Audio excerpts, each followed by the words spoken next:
Do you think that you can change the circuits in your brain by thinking about it? So I did this experiment a little ways back.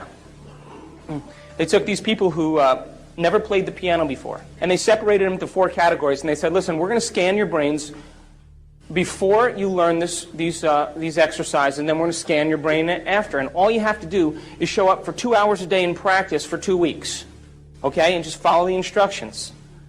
And we're going to hook your brain up to these sophisticated scans, and we're going to see what happens before and after. So they got with these people, and they said, okay, first group, here's the scales and here's the chords. They're one-handed exercises. Practice them over and over again. Keep playing them.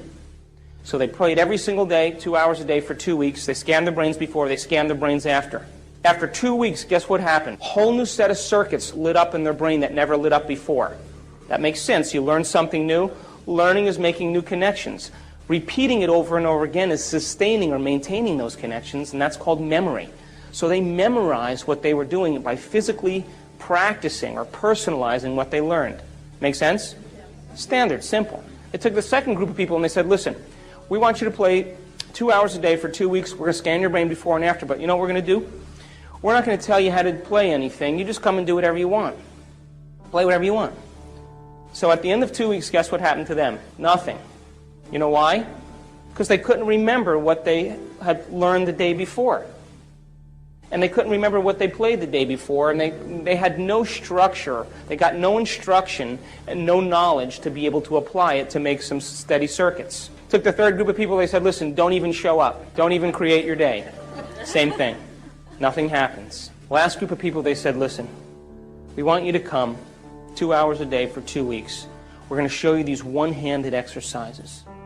But instead of you physically playing the piano, we want you to mentally rehearse over and over again those exercises. We know you're going to get tired, so we'll nudge you and we'll keep you awake, but you practice for 2 hours a day and you keep repeating those. At the end of 2 weeks, they rescanned their brain, and guess what happened? Same area of the brain lit up as if they were actually playing the scales. Now, you know what that means? They grew new circuits in their brain just by thinking about it. Just by thinking, just by rehearsing. Now, every time we learn something new, we make new circuits in the brain.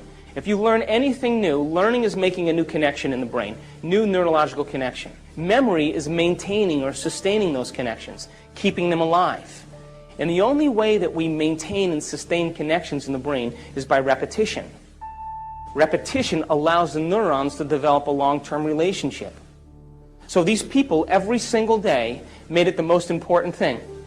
They gave up their social engagements. They gave up television. They said, I'm going to mentally rehearse the greatest ideal of myself every single day.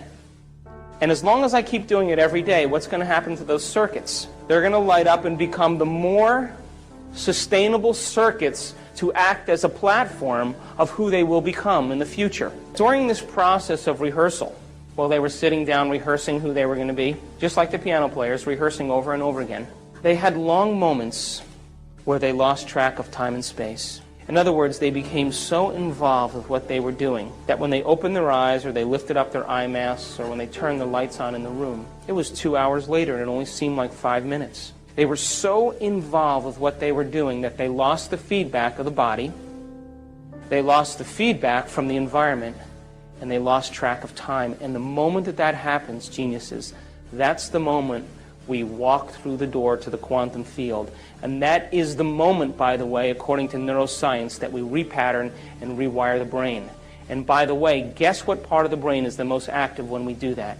Frontal lobe, because isn't it true that we're making thought more real than anything else in that moment?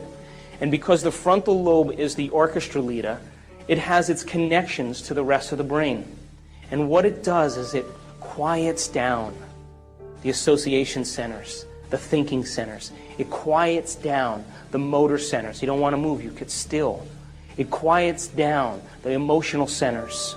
And the only thing that's real is the thought. And when we capture that thought in the frontal lobe, when the frontal lobe captures it, as we hold that thought there, what happens is the rest of the neurons in the brain will pattern and make circuits to capture that thought and reflect it as a footprint of whatever we're focusing on. And when we make new circuits in our brain, by the way, do you think that we'll perceive things that maybe already existed but we never really saw? You think that's possible? Do you think that the person who lives practicing being a victim every day gets good at it? Turn that on automatically? Is it natural and second nature? And how will they perceive their world based on how they're wired?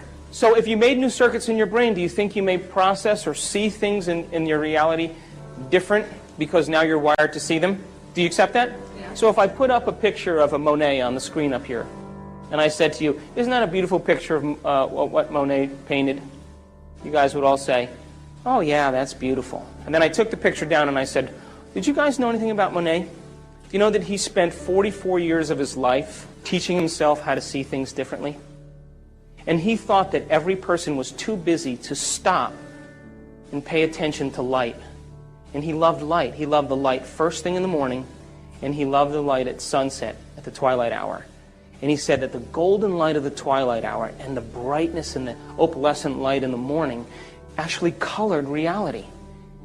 And that he said, if I can capture this in my paintings and make things bright enough and capture light, maybe people will stop and look and see what they never pay attention to. And then he said, you know, the wisteria and the bridge are one and the same. I can't paint them separate. They're the same to me. And as he got older, he developed cataracts. And the cataracts were so thick that when he looked at the light, it diffused the patterns. So he began to more and more paint exactly what he was seeing. And the doctors urged him to have an operation, to do something to help him. And you know what he said? I worked too hard to see this way. Now, if I took that painting and I put it back up on the screen, would you see it differently? Would you agree that because you learned new knowledge and new information, you made new circuits to perceive what was already there, but you never paid attention to? Yeah. Reality is the same way. Now, there's only two ways that we make connections in the brain. Only two ways. The first way we make connections in the brain is from knowledge that we gain, information, philosophy. Every time you learn something semantically new, every time you learn a new bit of information, you made a new connection. Could you create a new experience that's going to produce a new sensory feedback to the brain that's going to have a new emotion? And that new emotion then will help you to remember that experience better? And so can you picture in the quantum field future experiences that you would like to have that have nothing to do with survival? Yeah. Nothing to do with pain? Nothing to do with sexuality? Nothing to do with success and power and control? But all those virtues that we secretly hope for, those are the end products of being able to experience something different than survival. But you see, we're so wired for survival that the human being thinks that what's happening out there is more real than what's happening in here. What makes us so unique, geniuses, as human beings, is that when other species are subjected to harsh environmental conditions, right, they have to continuously expose themselves to it over and over again until they start to modify their behavior. And as they start to modify their behavior, after several generations, they may be able to change their genetics and produce a way to acclimate or change as a result of that environmental stimuli. What's that called? Evolution, right? But that may take thousands of years. Human being doesn't have to do that. Human being, because of the size of the frontal lobe, can change in a year, can modify themselves in a week, can become a different person in a day. We can evolve ourselves and become somebody else and not have to go through the long continuum of trial and error. Why not fall in love with an abstraction, something that you haven't experienced yet? But if you can put all of your mind into that abstraction, don't you think that that abstraction will be your future? Don't you think that's possible? And don't you think you'll wire your brain to be exactly what your future dictates? You see, we can't get anything in our life that we're not first wired for. You can't be wealthy unless you're wired for wealth. So once we're wired for it, implicitly wired, non-declaratively wired, when we've wired it so much that we don't have to think about it anymore, that's the moment we are it. And that's the moment it takes no effort to have the side effect of who we are as a mind show up in our life. I have a friend who's a millionaire. I went to lunch with him. He said, today I lost everything that I owned. Pass the ketchup. And I looked at him and I pushed the ketchup over there, and I was talking to me and I said, Jerry, aren't you upset? He said, what do you mean? I said, well, you lost everything you owned. He said, what? He said, I am money. I've made it thousands of times. I've made it 100 times. I'm going to go make it back in 2 weeks. So the question is, who are we going to rehearse ourselves to be every morning?